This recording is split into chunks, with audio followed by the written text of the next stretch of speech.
2023년 10월 서울 강서구청장 보궐선거는 당시 용산 의중이 담긴 후보가 나서면서 관심이 뜨거웠습니다. 도심 공동주택 복합사업 최종 후보지 제가 유치를 해냈습니다, 여러분. 행정 전문가 진교훈이 맡아 강서의 새로운 미래를 열겠습니다. 그런데 본투표 하루 전날 국가정보원이 돌연 기자들을 불러 모았습니다. 중앙선관위 서버에 대한 보안 점검 결과를 발표하겠다고 나선 겁니다.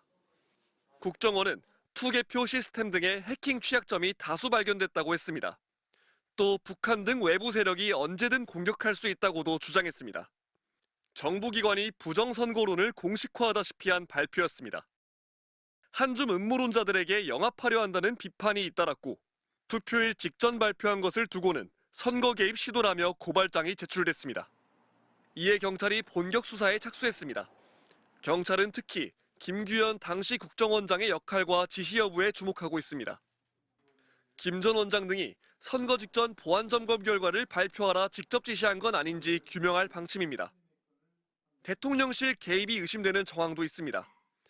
당시 선관위 서버에 문제없다는 국정원 1차 보고는 대통령실에서 반려됐고 이후 정반대에 2차 보고가 올라간 것으로 알려졌습니다. 윤 전 대통령에 대한 수사도 필요해 보이는 지점입니다. 경찰은 직권남용 등 혐의로 김규현 전 원장을 입건하고 출국을 금지했습니다. 관여한 것으로 의심되는 또 다른 국정원 관계자들도 입건했습니다. 또 최근 국정원으로부터 제출받은 내부 자료에 대한 분석을 마치는 대로 국정원 실무자들을 불러 조사할 방침입니다. MBC 뉴스 조건입니다. 투개표 조작이 가능하다는 국정원 발표에 극우 성향 유튜버들은 마치 기다렸다는 듯 반응했습니다. 최고 정보기관의 지원 사격에 힘입어 이들 목소리는 더욱 커졌습니다. 그럴 리가 없다라고 했는데 지금 국정원에서 조사를 해보니까 다 맞은 것으로 드러났어서. 심장이 지금 얼렁벌렁거리는데 누가 침투했는지, 누가 선거 조작을 했는지, 조작한 사람 뒤에는 누가 있는지 좀 밝혀야 돼요.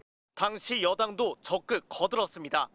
국회 국정감사장에서도 버젓이 거론했고 개표 결과까지 바꿀 수 있다는 것이 지금 나와서 지금 얘기를 하고 있습니다.